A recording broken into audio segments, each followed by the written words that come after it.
નમસ્કાર દર્શક મિત્રો, ધ લોકસત્તા શોમાં આપનું સ્વાગત છે। ઉત્તર ભારતના પહાડી રાજ્યોમાં કુદરતે રૌદ્ર સ્વરૂપ ધારણ કર્યું છે। છેલ્લા 24 કલાકથી હિમાચલ પ્રદેશ, જમ્મુ કાશ્મીર અને ઉત્તરાખંડના ઊંચાઈવાળા વિસ્તારોમાં ભારેથી અતિભારે હિમવર્ષા થઈ રહી છે। એક તરફ આ બરફ વર્ષા પ્રવાસીઓ માટે આનંદના સમાચાર લઈને આવી છે, તો બીજી તરફ આ હિમવર્ષા હવે હિમતાંડવમાં ફેરવાઈ રહી છે। વીકેન્ડ હોવાથી લાખોની સંખ્યામાં પ્રવાસીઓ પહાડો તરફ ઉમટી પડ્યા છે, જેના કારણે મનાલી, શિમલા અને મસૂરી જેવા શહેરોમાં હોટલો હાઉસફુલ થઈ ગઈ છે અને રસ્તાઓ પર કિલોમીટરો લાંબા ટ્રાફિક જામની ઘટનાઓ બની રહી હોવાનું અહેવાલોમાં જાણવા મળી રહ્યું છે। આજે આપણે જોઈશું કે કેવી રીતે બરફની આ સફેદ ચાદરે જનજીવન અસ્તવ્યસ્ત કરી નાખ્યું છે। મીડિયા અહેવાલો અનુસાર હિમાચલ પ્રદેશમાં સ્થિતિ સૌથી વધુ નાજુક છે। રાજ્યના લાહૌલ સ્પીતિ, ચંબા અને કુલ્લુ જિલ્લામાં બરફના કારણે 2 રાષ્ટ્રીય ધોરીમાર્ગો સહિત લગભગ 600 ઉપરાંત રસ્તાઓ પર વાહન વ્યવહાર બંધ થઈ ગયો છે। સૌથી ખરાબ હાલત સ્પીતિ ખીણની છે, જ્યાં આશરે 200 જેટલા રસ્તાઓ બરફ નીચે દબાયેલા છે। ચંબામાં લગભગ 132 અને મંડીમાં 126 રસ્તાઓ બંધ હોવાથી સ્થાનિક લોકોનો સંપર્ક કપાઈ ગયો હોવાનું અહેવાલોમાં જાણવા મળેલ છે। વહીવટી તંત્ર દ્વારા સતત બરફ હટાવવાની કામગીરી ચાલી રહી છે, પરંતુ સતત પડી રહેલી બરફ વર્ષા કામગીરીમાં અવરોધ ઊભો કરી રહી છે। કિન્નૌર અને કાંગડાના ઉચ્ચ વિસ્તારોમાં પણ વીજળી અને પાણીની સપ્લાયને માઠી અસર પહોંચી છે।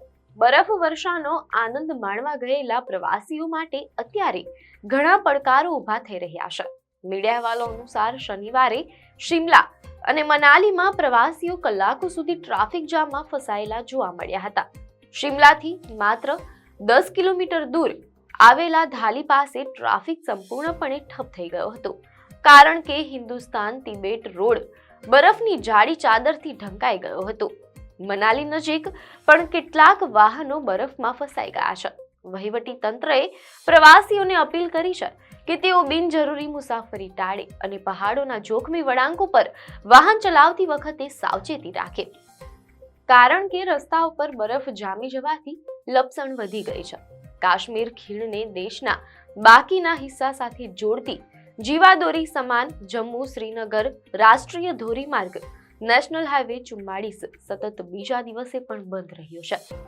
કાશ્મીર ખીણને દેશના બાકીના હિસ્સા સાથે જોડતી જીવાદોરી સમાન જમ્મુ શ્રીનગર રાષ્ટ્રીય ધોરીમાર્ગ સતત બીજા દિવસે પણ બંધ રહ્યો છે, તેમ અહેવાલોમાં જાણવા મળેલ છે। રામબન અને બનિહાલના પહાડી વિસ્તારોમાં ભૂસ્ખલન અને ભારે હિમવર્ષાને કારણે માર્ગ પર કાટમાળ અને બરફ જામી ગયો છે। ઉધમપુરના જખાણી ખાતે ટ્રાફિક પોલીસે જાહેર સલામતીને ધ્યાનમાં રાખીને વાહનોને આગળ વધતા અટકાવી દીધા છે। સ્થાનિક લોકો અને પ્રવાસીઓ ઠંડીમાં ઠૂઠવાઈ રહ્યા છે। જો કે વહીવટી તંત્ર દ્વારા ફસાયેલા લોકો માટે ખાવા પીવાની વ્યવસ્થા કરવામાં આવી રહી છે। રસ્તો સાફ થતા હજુ પણ ઘણો સમય લાગે તેવી શક્યતા છે।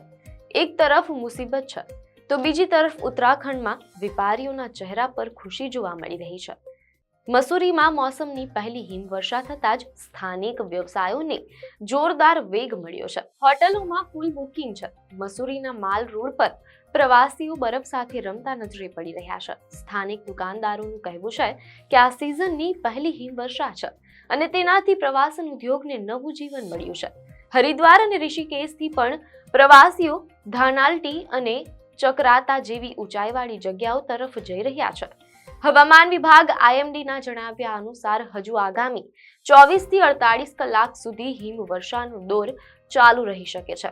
વેસ્ટર્ન ડિસ્ટર્બન્સના કારણે ઉત્તર ભારતના મેદાની વિસ્તારોમાં પણ વરસાદની શક્યતા છે, જેના કારણે દિલ્હી, પંજાબ, હરિયાણા અને ગુજરાતના કેટલાક ભાગોમાં ઠંડીનો પારો ગગડી શકે છે, તેમ અહેવાલોમાં જાણવા મળેલ છે। પર્વતીય વિસ્તારોમાં હિમપ્રપાતની પણ ચેતવણી જારી કરવામાં આવી છે। પ્રશાસને લોકોને પર્વતોની ધાર પર ન જવા અને ઊંડી ખીણોથી દૂર રહેવા સૂચના આપી છે। પહાડોમાં તાપમાન -10 ડિગ્રી સુધી પહોંચી ગયું છે, જે સ્વાસ્થ્ય માટે પણ જોખમી સાબિત થઈ શકે છે। કુદરતનું આ સુંદર સ્વરૂપ જેટલું મનોહર છે, એટલું જ જોખમી પણ છે। જો તમે પણ આ દિવસોમાં પહાડો પર ફરવા જવાનું આયોજન કરી રહ્યા હોવ, તો હવામાનની સ્થિતિ અને રસ્તાઓની જાણકારી મેળવીને જ નીકળવું સાવચેતી ભર્યું છે. આપને માહિતી સારી લાગી હોય તો વિડીયોને લાઈક અને શેર કરજો, ચેનલને સબસ્ક્રાઇબ કરજો.